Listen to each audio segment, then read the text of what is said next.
Alright, it's time for more Pretentious Plays action. This is the Scrivener with J. Durham. Alright. This is the Let's Play series that treats you like a retard. Alright, so today I have chosen Atlas of Persona series of Shin Megami Tensei Weeaboo Pocky fame. And we're going to be playing their very niche puzzle game, Catherine. Catherine. Now tell me what you know about Catherine, and I'll tell you what I know about Catherine. That in Japan, it would be called Catherine New. I will use these settings. I didn't change. That's about all I know. All right. Yes, discard the changes. Okay. Yeah. So Catherine is a very odd game, and for that reason alone, I think it's fantastic. Okay.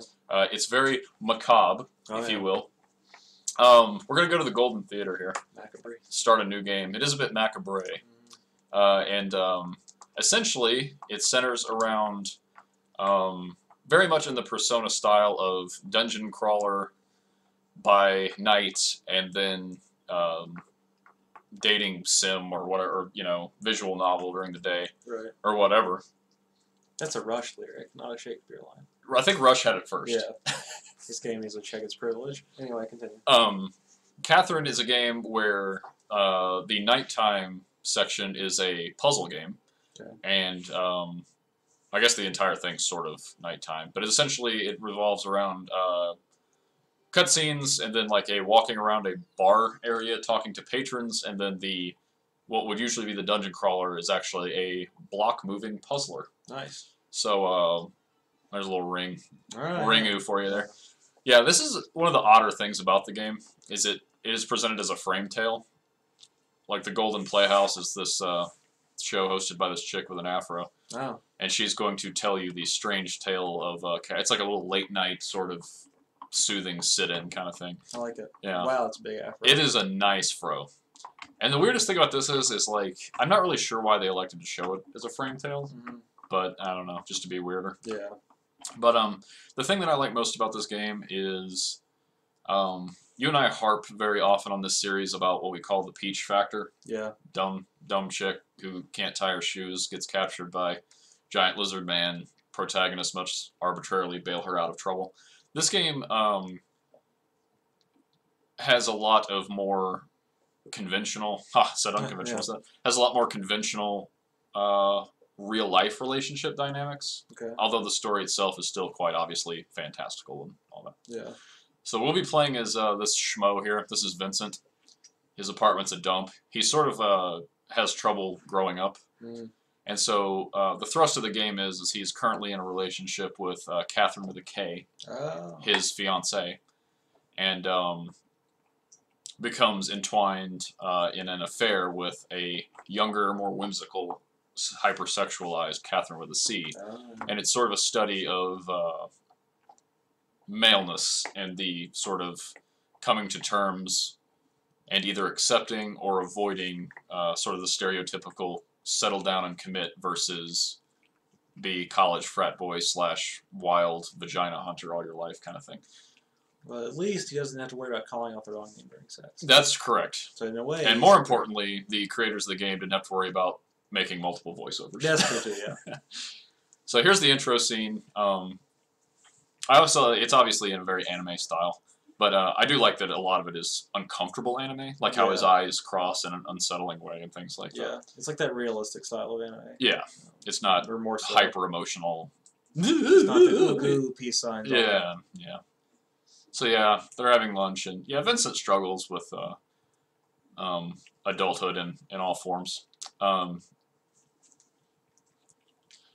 Also, interestingly, much like especially Persona 3, Persona 4 they didn't do it as much, but Atlas uses this intro song is very much like hip-hop influenced, and I like that meshing of style between Japanese and American hip-hop. And here it gives a very like odd, but I think serviceable intro sequence that's very much like just film. Where the cast. Yeah, it gives the characters and stuff, it's setting it up. I wouldn't say it's like a cinematic game by any means, but at the same time, Steve Delhomme, his brother, played for the Panthers. That he did. Oh, Jakey Delhomme, yeah. Jacob Delhomme, yeah. And yes, and the sheep. Not that we live anywhere near where the Panthers play or anything. Oh, you've given that up a long time. Yeah, that's true. Yeah. That's like my ongoing joke, though. Is for people to be able to, like, piece together where we live. Yeah. From clues. Yeah. The latitude and longitude is Somebody has in like their hands. somebody has like a detective style board where they have like pins and strings attached. Shoji Meguro, there he is, the Yeah. man himself. But the one time I went to Gen Con, I had to work Gen Con in 2012 or 2011, I don't remember which one.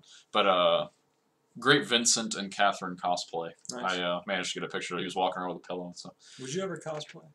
Would I ever? Yes. Do I think it's a likely outcome? No. Okay. Yeah. Yeah. I that's appreciate kinda it. how I feel. appreciate it, but it's very much a hobby. Yeah. Like yeah. it requires quite a bit of input, and it's like asking if I would ever like learn to be a programmer. It's Yeah. like not that I would avoid it, but it's I don't have time for that kind of Like thing. I don't think I'd have a problem with cosplaying. I just wouldn't want to because I wouldn't commit enough to it. Yeah. And it would look half-assed and like stupid. Cosplay is one of those things that more than like any other hobby I've ever seen, if you half-ass it, it looks so much incrementally worse than it does if it's done well. When I was a kid, I was an odd child. You might have gathered. Viewers of this show might know about my childhood exploits. Maybe had a touch of what people call Asperger's. I didn't, but people might say I did. Anyway, I was a cosplayer when I was a kid. I didn't even know about it because for one Halloween, Like beyond Halloween? no, not for Halloween. Well, For Halloween, isn't everybody a Halloween cosplayer? well, yeah, but anyway, I was like, I couldn't think of a Halloween costume, Right. and I was far more creative back then than I am now. I mean, obviously, I'm playing games on the internet, so I don't have any creativity to offer. I think this is very creative.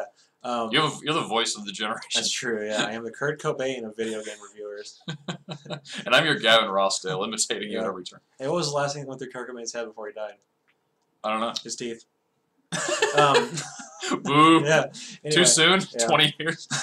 No, but I was a Streets of Rage character for Halloween. Awesome! Yeah, I told my dad, I said, I want to be this guy. You were pretty much a booth babe. And I took the Genesis cartridge and I pointed at like the poorly drawn picture. I was like, I want to be this guy. That is And so honestly, romantic. The costume was actually pretty legit. I found a picture not too long ago. Even though you weighed like 38 pounds? Yeah, I got like, because basically his outfit, Axel, the protagonist of Streets of Rage.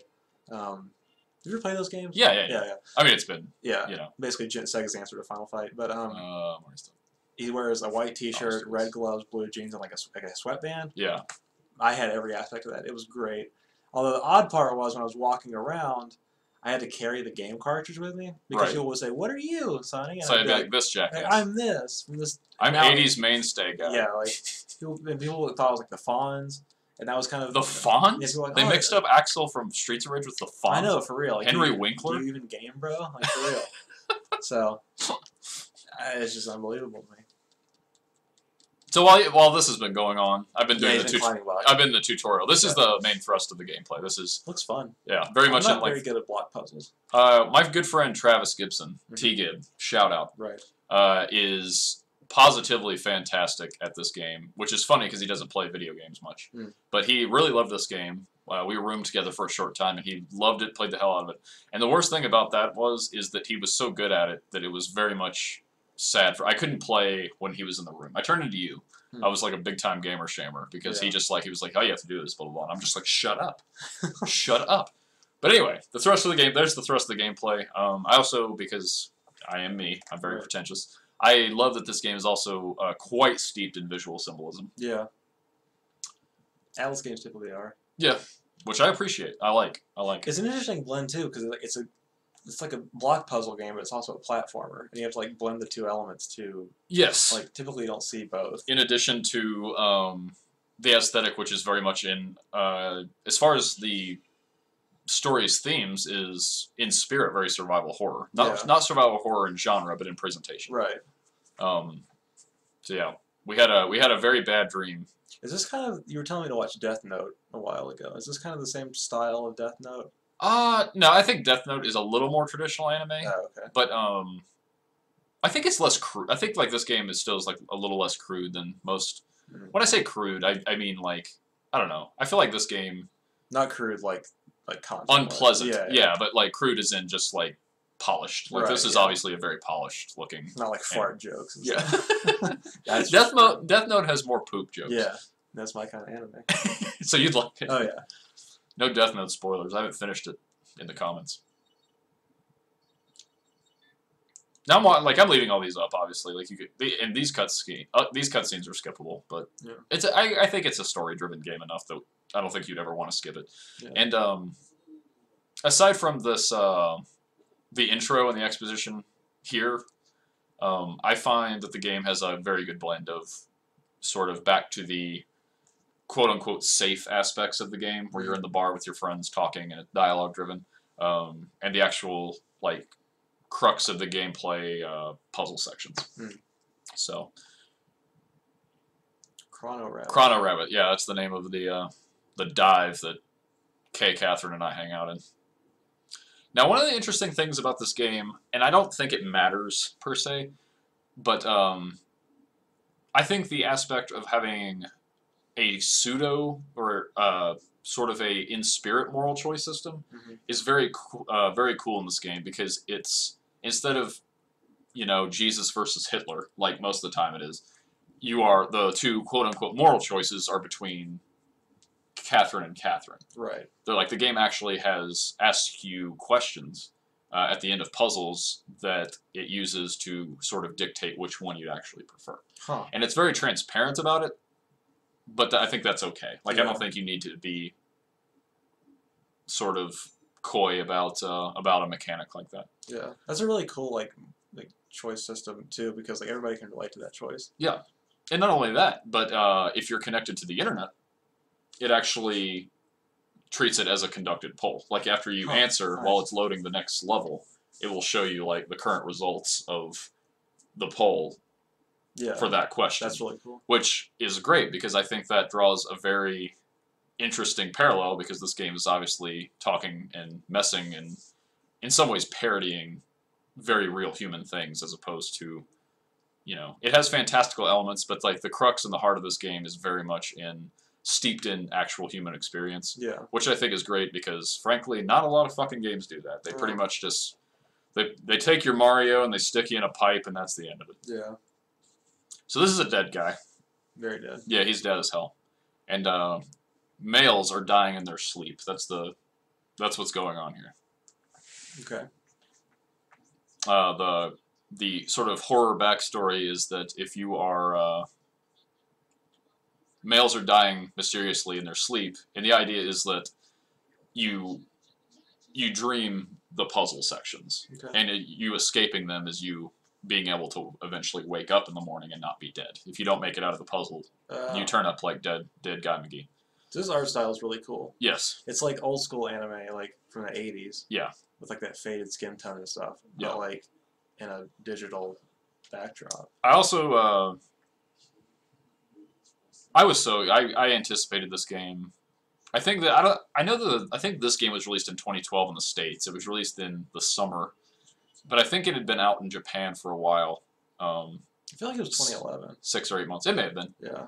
But I remember seeing this and just looking so forward to it. Yeah. Because if you want ideas on how to make a splash or get intelligent people, self-promotion, excited about your game, literally just do anything different and still competent. Because in a sea of, I think like we were talking about like the new Halo, or like what the Halo, maybe it was Halo Reach, I don't know. Yeah, like the summer is just like, much like movies, was all full of just these more blockbuster Space Marine crap, and then I saw that this was coming from Japan, and I was like, this looks so refreshing and so different.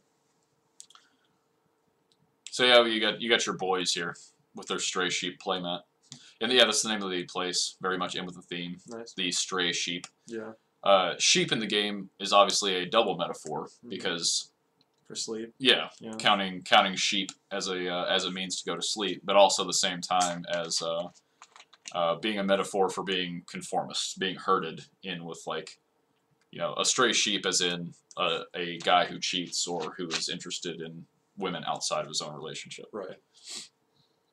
He kind of looks like Stephen Jenkins from Third Eye Blind. Stephen Jenkins, is he the lead guy from the jumper? Yeah, the eponymous jumper. Look at those pupils. I really like that. And Vincent is a fall-down drunk, as we find out. I don't know who this guy is. I think this was the more rational of his three amigos. The kid across from him, I think I remember him being somewhat of an inexperienced. They all have like a nice foil to each other. Yeah. But yeah. I would hang out at this place. Yeah, Stray Sheep. Looks like a nice joint. Seems great. Yep. Pizza looks good. Yeah, pizza's fine.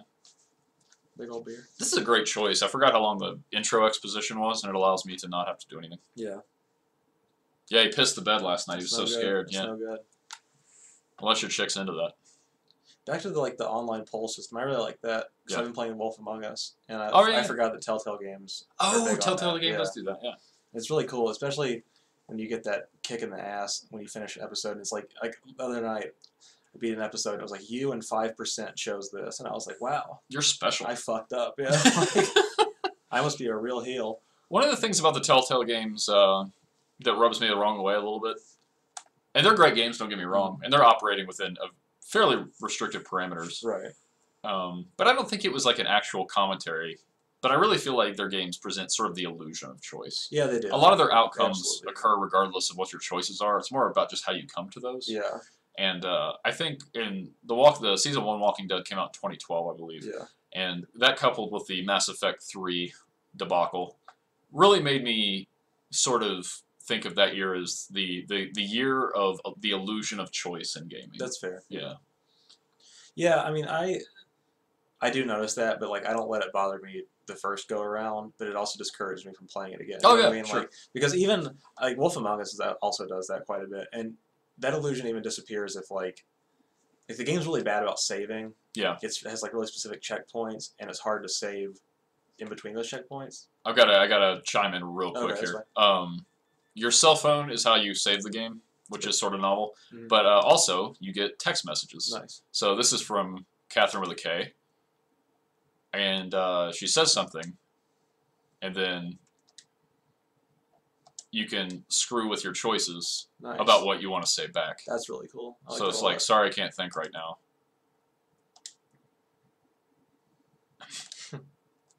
So you fuck around, and then it jerks the meter towards freedom as opposed to commitment. Yeah, so it's that's like- really cool. Yeah, I and then like later that a lot. on, you'll also get text from Catherine with a C, Mhm. and you'll have the same sort of choices. Huh. Yeah. I think these are just tutorial messages. So. But anyway, Yeah, like the illusion of choice, it'll disappear even because there's been times when I thought it saved, but it actually saved like way before. Yeah. The checkpoint was way before. And you have to go back and play the same part you just played, and just for the shit of it, I'll pick something different, and Yeah. you get the same result. yeah, So even under those parameters, it changes. But like as long as you're along for the ride, like I only really play with Telltale games. Like people who hate those games and give them like bad reviews, yeah, they're just not willing to go along with the ride. Like yeah. like I've heard people in person say like, oh, those games, they're not even really games. They just hold your hand through it. Like they tell you what to pick and you click on it. And Yeah. I'm like, yeah, it's kind of missing the point though. Exactly. Like, that's what you're supposed to do. Like I've you got kinda a- give yourself up to it. I've got an upcoming an upcoming piece coming out for my good friend Asaf's. He runs a gaming website that does Oh. lots of gaming That's a good commentary. guy. Asaf's great, and I did a piece about how it's just sort of a binary, and certain people prefer, it's the difference. Yeah. And it came about. Shit, I should have said yes there. It came about when my brother, who is a very into like film, Mhm. and we like a lot of the same films. Like we kind of think of film art in the same way. Mhm. It occurred to me that we think about gaming as an entertainment form very differently. Hmm. He doesn't really do BioWare, Okay. and he's like really into Titanfall. He's extremely into like the visceral, right. mechanical sort of feeling of power, Right. whereas and doesn't care about the narrative so much. And it's just like which part of that scope you're on. Yeah. Like I don't think he would be terribly into Telltale because Right. it is what it is, Yeah. and there's sort of a spectrum there. Yeah, I mean, it goes to show just how strong their narratives are because like people are willing to go along with the ride. Like if Walking Dead had a weak story, I would have thought it was the most boring shit I've ever played. But like you're so gripped by the story that you don't even care that you're just clicking on pre-highlighted items. Yeah, absolutely. And, It works. But Yeah. as long as the writing's good enough, you can have a game carry a story well enough. yeah, absolutely. So here we have the eponymous Catherine enters.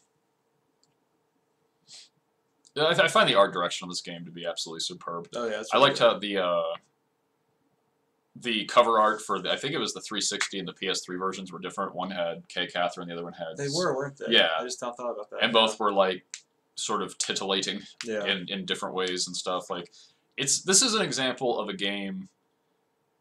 I have this up around Silent Hill 2 territory, not in terms of overall quality, Right. but in terms of gaming not just being for adults but being mature, like Yeah. understanding the difference between showing a pair of tits to sell a few more copies to an unsupervised 8-year-old, Yeah. and actually exploring sexuality within the gaming medium. Right. Like if I played Dante's Inferno, for instance, when I was 8. God forbid. Yeah, I'd have been like, oh my god, this is badass. Yeah, boobs. But like if you played this as an 8-year-old, you wouldn't understand. Yes. Like, you would think it was boring because Yeah. you would have no point of reference. And this is a sign of the actual times. Like, Right, this is yeah. a sign of that adults are playing more games, and because they are for adults, not because Yeah. we're the first, not necessarily just because we're the first generation who grew up with them. This game's also very well scaffolded. Yeah. This game, like, they have, like, this block. If you step on some of those blocks, they fall.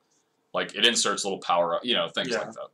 It's just a shame that this game has such a universal like thematic appeal, but we'll never see that because people will always assume it's like not everybody in general, but the general gaming population will see it as just this Japanese anime game, Yeah, and it'll agreed. never get the universal. It'll never reach the universal appeals that it could. Sure.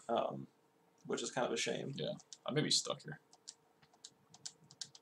They choose easier, right? Oh, I think I can. Yeah, I can hang around here. Yeah, there we go. Yeah. So yeah, we're getting lots of these moves. This does. Oh, I can hang around again. Nice. Yep. Yeah, for a while on easy, and also the English version is very different from the Japanese in terms of difficulty. I am told.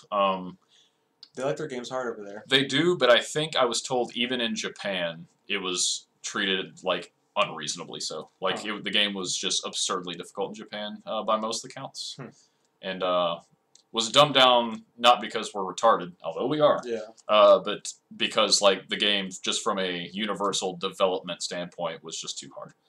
That's such a weird like cultural dynamic that we have and the Japanese have. Like, I don't know what it says about our cultures, but it says something for sure that they like their games harder. Yeah. Typically. Like, I don't know what. Like Super Mario Brothers 2, for instance, perfect example. Yeah. Didn't come out over here because it was too hard, so they renamed another game. Yeah. Mario 2 and released it. Doki Doki. Yeah. Like, what is it about their culture as opposed to ours? Like, do we just have more like entitlement, I guess, or that we? I think I don't know that video games are necessarily the best representation of it, but I will say that universally, I think America is much more material. Yeah. And Japanese culture is much more disciplined. I feel like in the States, I think the greatest example, and I've talked about this with my other friends, especially old Japanese Dave. Yeah. Love Dave. Yeah. Won the SCG Open in Portland recently. Attaboy, Dave. Yeah. Top 16 at the Invitational. Doing great out there. Yeah. We love you, Dave.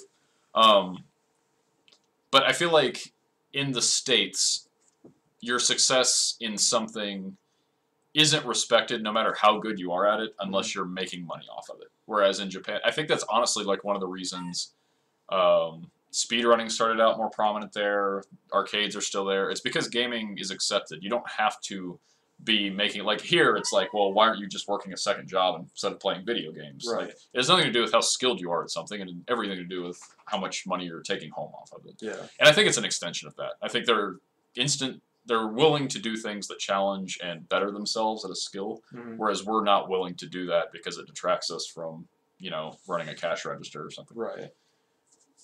I think that's the main cultural difference. Yeah. And maybe your point about game difficulty, that may just be an extension of that. Yeah, that's true, yeah. But I've been largely led to believe that see, like, you got the chapel in the cages. Like, this game is very overt with its symbolism, and I absolutely adore it. Look at those sad sheep. Nice. And so you can't, like, they see you as a sheep.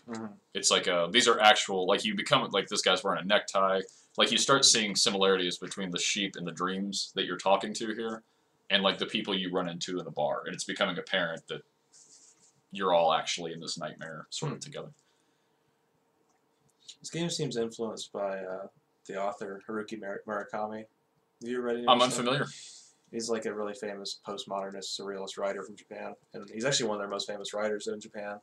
He's just kind of started getting like a cult following in America the past few years, but I mean they've released this stuff over here for decades. But like, he wrote a lot of he writes a lot of like humanistic, like relationship issue stories, or very base level like human nature stories, but he wraps them with this surreal. Like, that's what the sheep reminded me, because he has a whole story about like these surrealist sheep people stuff. Yeah. And that reminded me of it. So this might very well be influenced by that because it kind of follows along the same lines. All right, here you go. This is our first question. And obviously you're in a confessional booth. Yeah. That's how you go up. Like, begin or end at marriage. I'll let you call it. You can do the honors. Oh god, that's so much pressure. Begins. See, middle Yeah, back towards right. Yeah.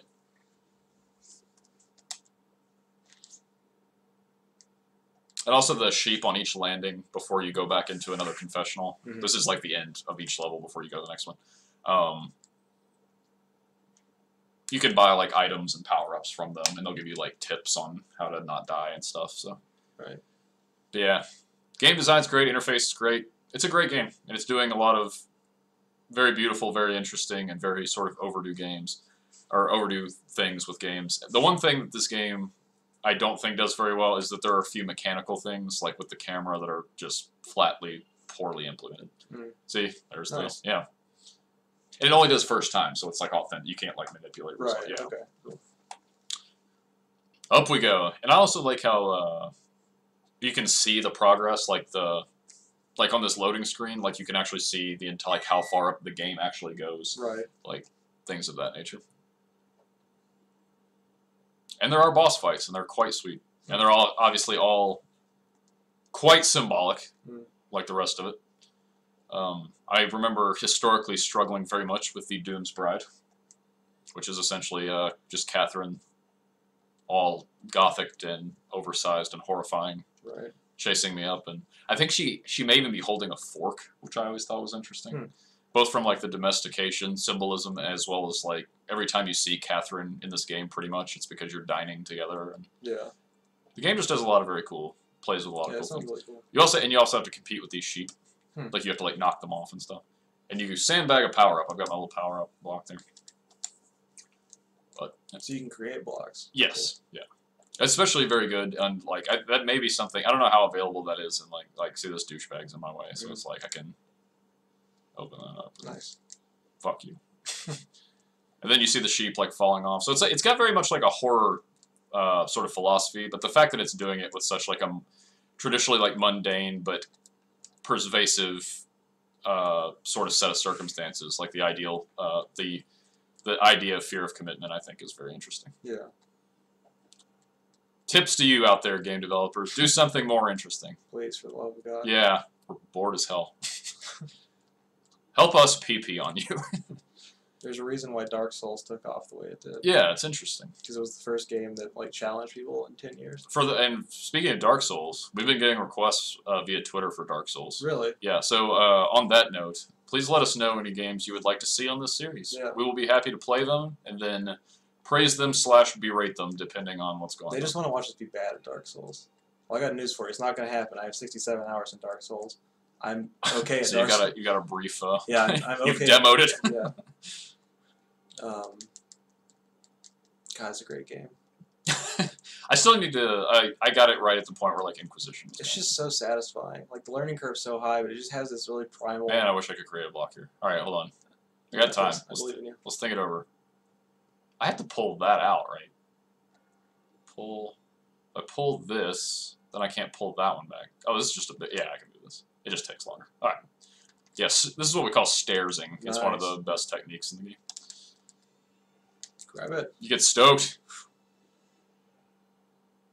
God, I love symbolism. Mm-hmm. The beauty of symbolism isn't that it's arbitrary. One person asked me one time, they're like, because we're always like discussing, in like literary classes and film classes, you always discuss symbolism. Yeah. And beat it to death. Yeah, people are like, I don't think most people, I think they realize it's important, but they don't know why. Right. I don't think you can overstate the efficiency of seeing something in a concise form.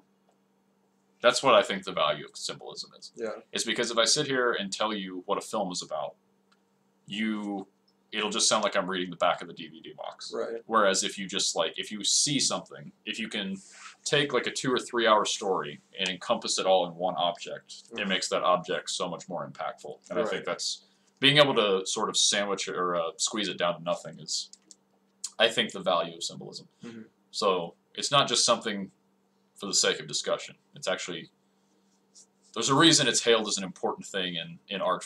It's the efficiency by which it communicates. Sure. I like that she narrates the pause. Pause. That's funny. Yeah. All right. For the sake of getting more into the game flow, I'm gonna shut this guy up. Yeah, like, sheep. All right, you ready to answer another poll question? Oh, yeah. We're on our way to freedom. 40 ounces to freedom. God. Don't get me started on how much I hate Sublime. You really don't like Sublime. I think that's great. You know, Bax Attack loves them. Does he? Yeah, you guys can talk about that on Monday. All right, second question. If you were to get married, would you like an older or a younger partner? Younger. Younger. What a pervert. I know, right? A real deviant. Ooh, Catherine. I'm going the other way. Yeah. You've made your selection. I knew I want to it. see what the internet says. See, isn't that interesting? Yeah. It's like the crux of the gameplay is very centralized, but it also is has enough different things going on as you play that it just really keeps the game interesting, even though there's only like one really core gameplay mechanic. Yeah. How long is this game? I think you can probably beat it in, if you don't count dying a lot, which you do later on. There is a horrific escort one. Interesting. It's not. Yeah. Bunch of mom complexers out there. Yeah, for real. You sicken me. Yeah, there's a really sort of ill-fated prison mission, or a prison mission, escort mission later, and it's tough. Can't imagine escort missions in this type. It's of game. the reason I haven't taken it up. I really wanted to speedrun this game for a while. That's the one that did it in. I was like, I cannot reliably do this. So there you are. Here we go. Spooky. Boss fight. Yeah. Quote unquote fight. The Fist of Grudge. So it's like, you know, like this, his fear of commitment manifesting himself with like this evil-looking, old-aged, you know, the fear of death is obviously present here. Oh, there's the fork, yeah. Yeah, it's like, it's very cool. I don't know what that does. Make blocks normal. Okay, that's cool. So I can turn all the blocks into a your ho-hum normal one. So if I'm ever in a situation, you know, where that will benefit me, we're good. Pillows are continues. Okay. And this game on easy mode supplies you with a lot. I think that was part of why the game was so hard in the original version, is because like you just flat out died way too much, and you didn't really have a way. So I can make that normal. Do that. Get another one. Kaboom! It's frightening. It is frightening. There's some great ones too. The Doom's Bride I really like. There's one where you're essentially, it's implied that Vincent and Catherine with a C do some sort of devious anal sex act during a cutscene, and then like the boss immediately prior to that is like this giant butt monster. And Nice. yeah, it's really good. Not for children. No. This is a mature title. That's right. All right, here we go. Nothing more mature than Down goes the Fist of Grudge. That's right. Get out of here. Yeah, you just got fisted. Mm-hmm. And he's in his heart. He's the heart that's boxer, great, so yeah. it's like it's a clever like ruse on his immaturity as well as the game's theme. That's great. Visually dense. I like these boss death scenes too. They're sweet. Not this time. And earlier you'll notice that this boss has blue nails, and there was a close-up shot before we even saw Catherine's face at the Chrono Rabbit. She was tapping on her T or whatever. Her nails were very obviously Yeah, blue. so this game would definitely benefit from like replaying. Oh yeah, So yeah. It's really cool. And you've got basically lots of blues and pinks, obviously, and lots of blacks and pinks as well. It's gorgeous. It is. It's gorgeous. Very cool. Very aesthetic choices. Yeah. So then we wrap up our Prison of Despair level, and then we get to be desensitized. Ooh, I got a gold prize. Nice. With An the afro, front, yeah. Afro, the Afro lady. Do you remember the film Rat Race starring Breckenmeyer? I do. Do you remember the name of the porn movie that he rents in his hotel near the beginning? I remember that scene. I don't remember what it was called. Afro Horse. Nice. Breckenmeyer loved the film Afro Horse. It does. Breckenmeyer. See, we're not dead. PP Staple. Breckenmeyer. Breckenmeyer, Mario Lopez. Who else is Mark that? Paul Gosselaar. Gavin Rossdale's approaching Gavin platinum Rossdale, status, for better or worse.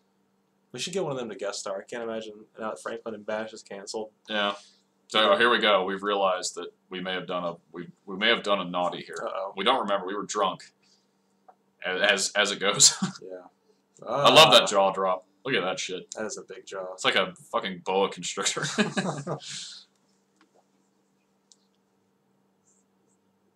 Yeah, like I think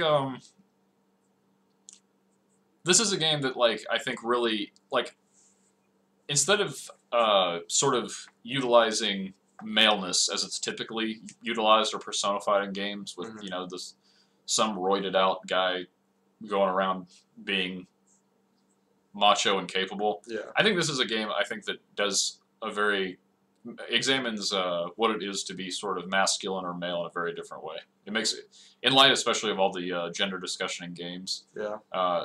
This game I think shows there are still things you can do. You can still have a game that's very much hinged in maleness or the examination of masculinity in much the same way like a film like Fight Club does.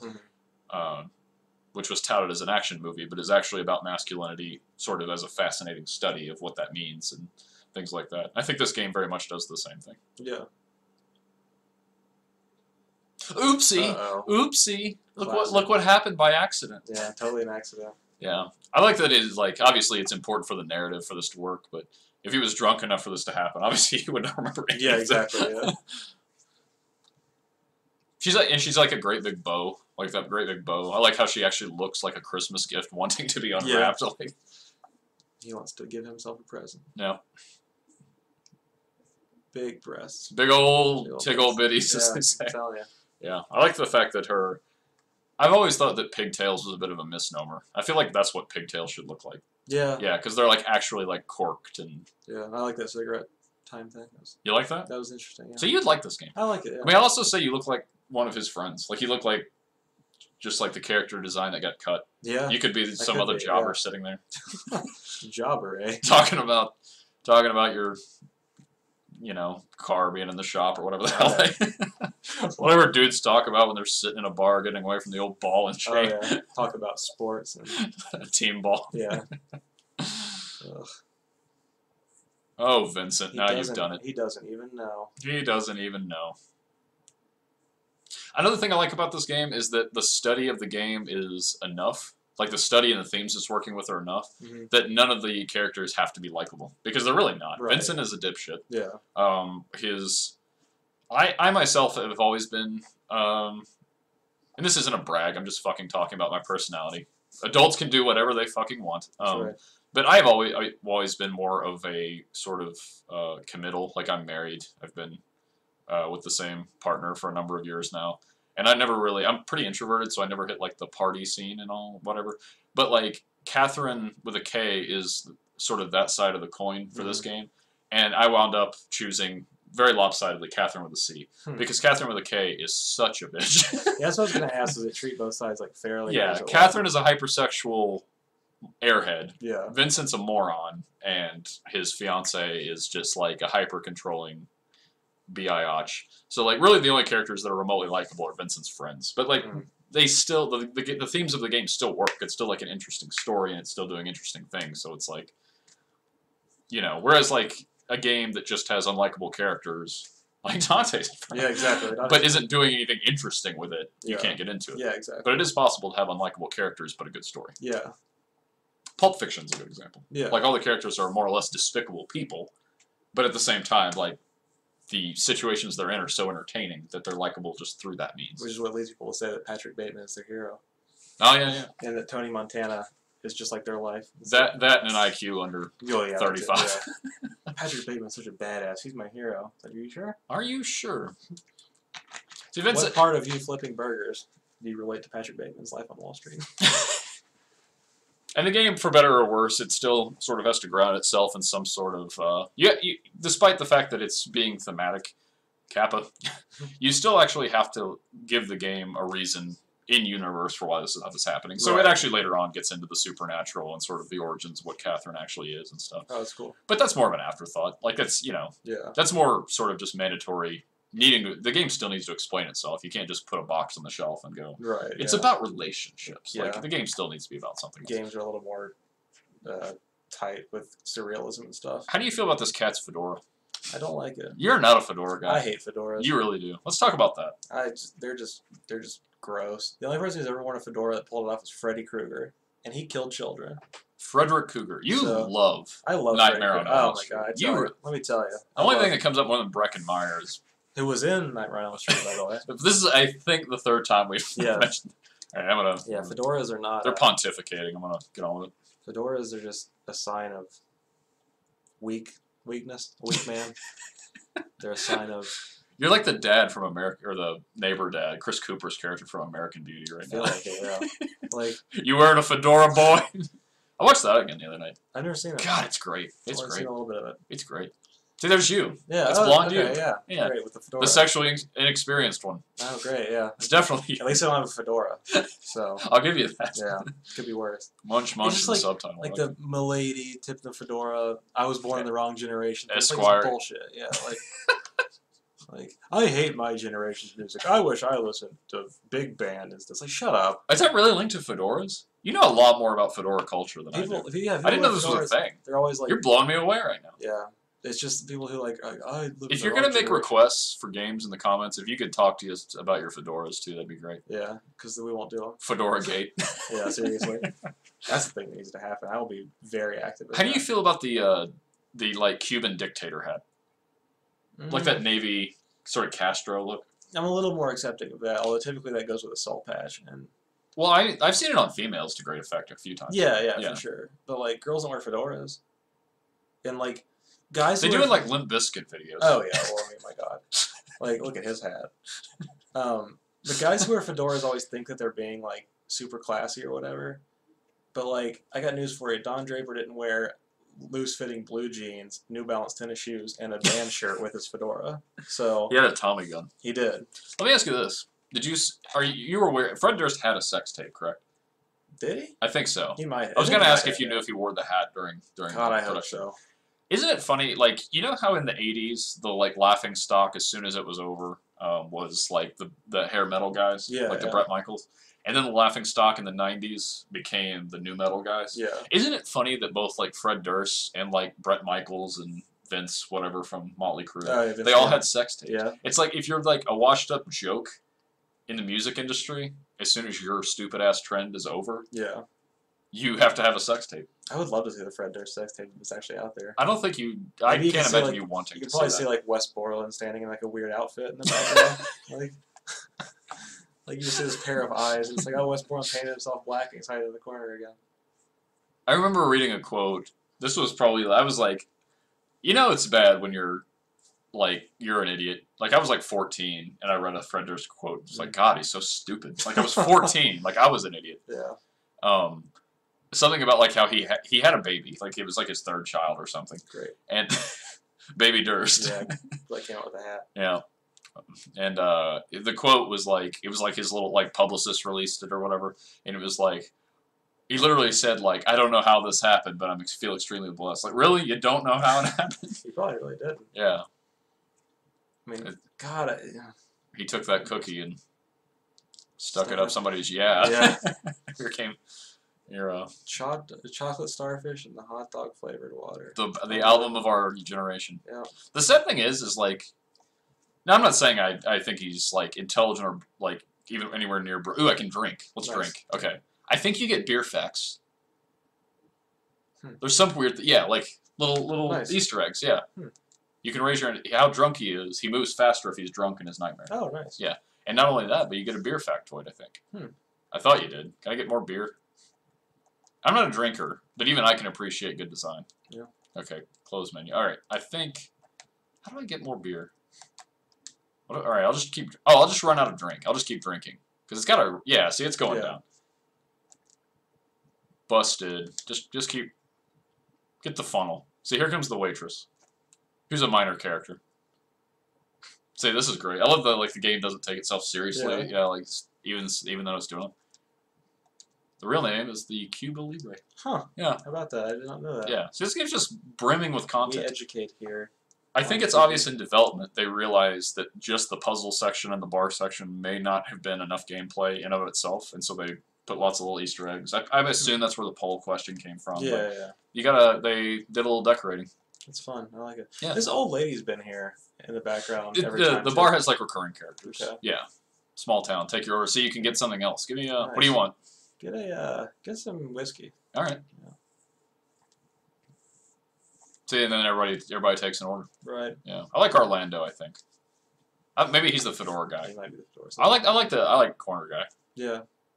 If I can't help but feel like if these four were dressing up for Halloween as the Ninja Turtles, the guy in the corner would be Leonardo. Oh, definitely. Yeah, he's leading the pack. Yeah. That guy was kind of a dick. That's where it was Scram.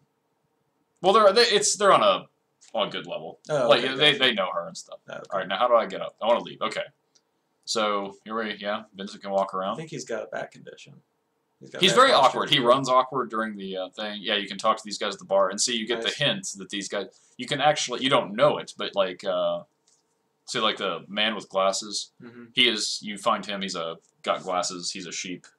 Oh, okay. On the platform, and by talking to them in real life and stuff, and just talking to loose things, you can actually like save them.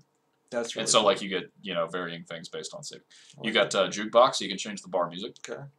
I think you can hit the can here. What arcade games do we have? Oh, I'll show you because that's very important. Strange bathroom. At times, yeah, you can check your phone, email. We still don't have any messages. But throughout the game, Catherine with a C will send you naughty pictures. Ooh. And you have to come in here to view them because you don't want to view them in public. Naturally. And that will obviously lower take you away from Catherine to see Catherine. This is much like Lollipop Chainsaw and some other modern Japanese games. They're sort of paying tribute to the retro games.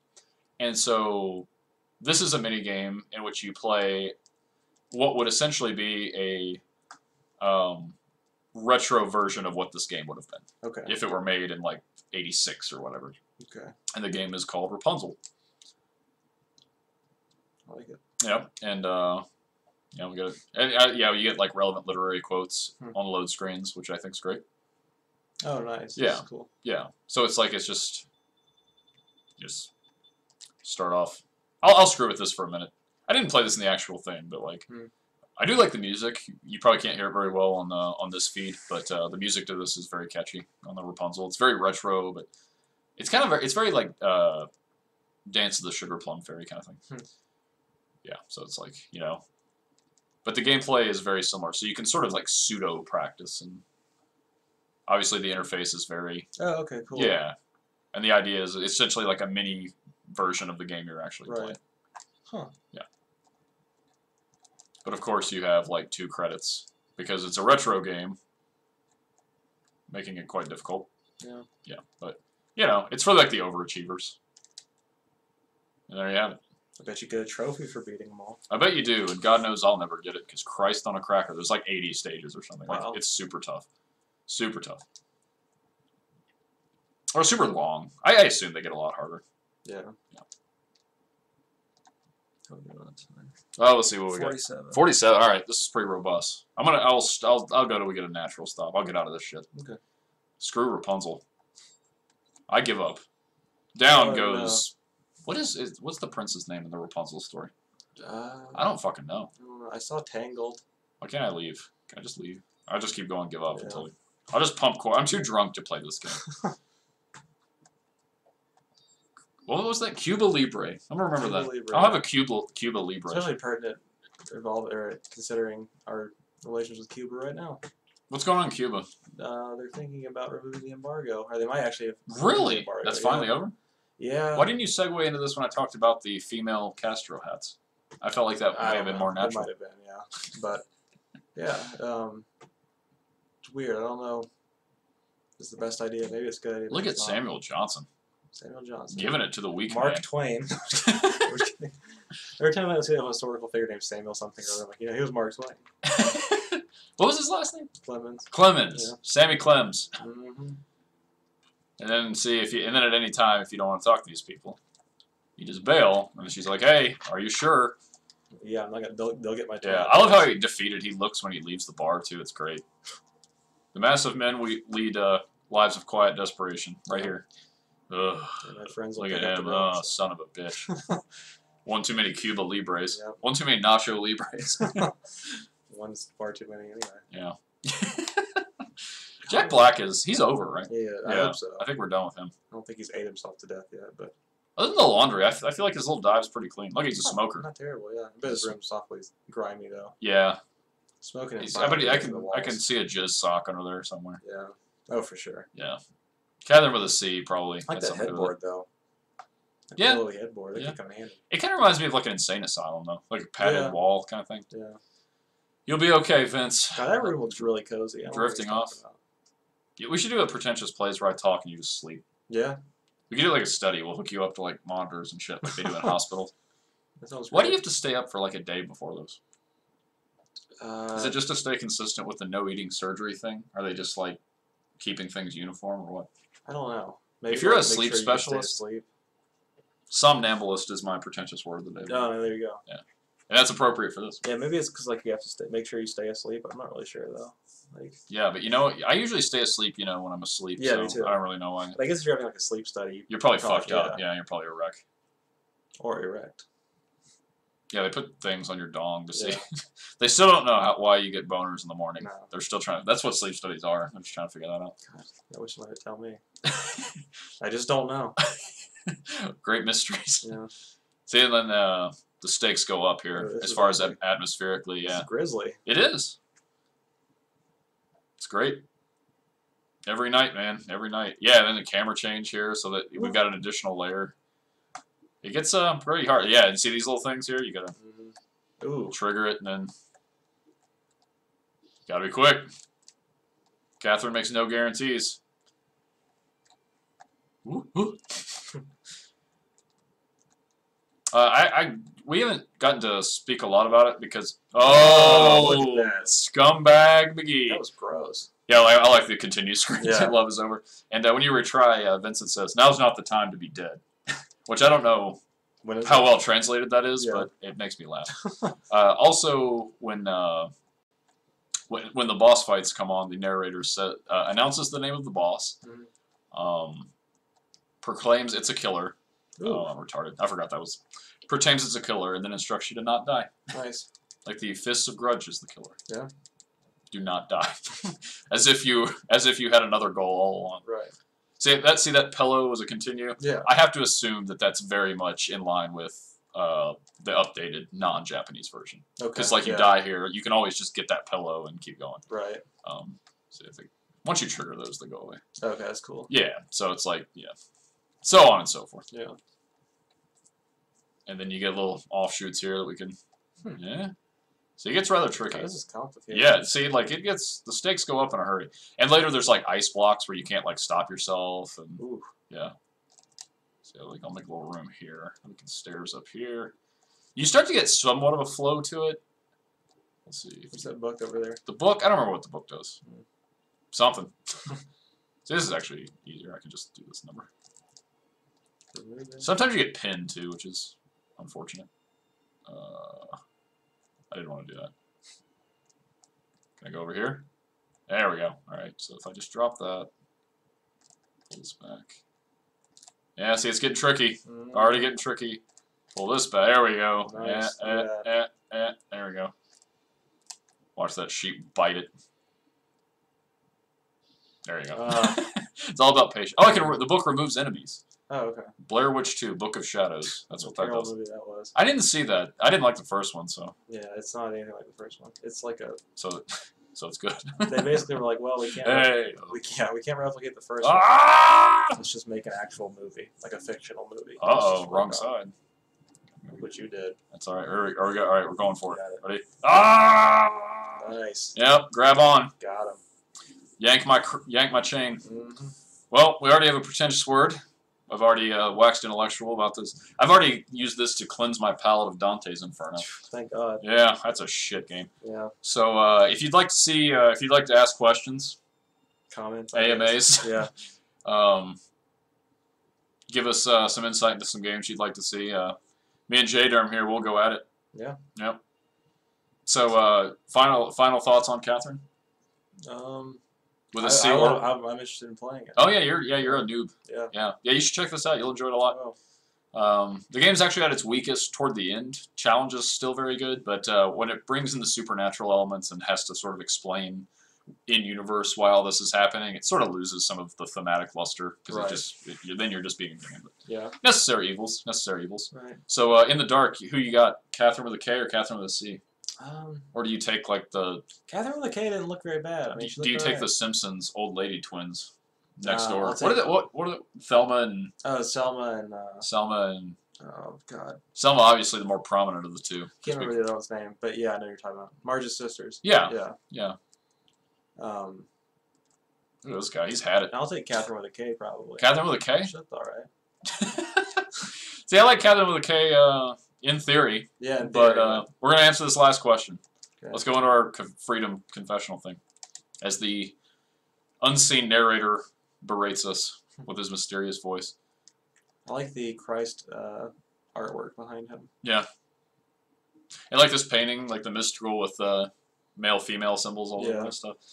This is a game that handles gender very well. I love it. It doesn't think much of any of the characters, but it's at least doing very interesting things.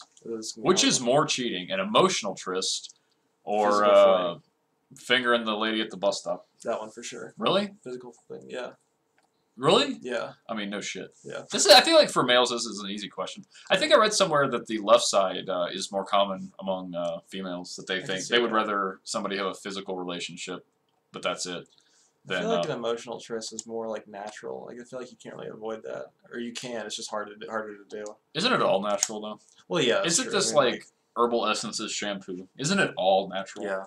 Vincent has the urge to herbal. That's what he's Remember those commercials? Yeah. Those were great. Those were great. Yeah. I understood what they were going for, but even then I didn't really understand what was going on. Because it's from our youth. Herbal essences was a while ago. Yeah. Gonna rumble in the shower for another half an hour. Rumble in the Bronx. Jacqueline Chan. Mm-hmm. Well, that's been Catherine. This is Jay Durham. I'm Scrivener. May we see you again for an emotional tryst. Yeah. That's a pretentious word right there, tryst. There you go, tryst. This has been a physical fling if there ever was one. With me and you, it's always a physical fling. Let's see what the poll answer is. Call and answer by Bare Naked Ladies. Nice. Wow. Yeah. That surprised me. I feel like most of them are like just probably I'm surprised it was that even. They're just random leches who want to excuse themselves from boning the bus stop lady. Yeah. I don't know who this bus stop lady is. Bunch of weeps who wouldn't have experience either way, so it's like whatever. Bye. Bye. We'll miss you. Also, if your name is Catherine with a K, defend your bitchiness. I think we should go on a break. I need space. Yeah. I'd watch a sitcom starring all these characters. I would too. Yeah. Vincent Brooks. And herbal essences could sponsor it. Yeah. We could play Catherine. We could rumble in the shower for another half an hour with Catherine. God, it rhymed. They don't say rumble in the commercial, but I can't remember what the actual verb is. Something in the shower for another half an hour. Nice. She's got the urge.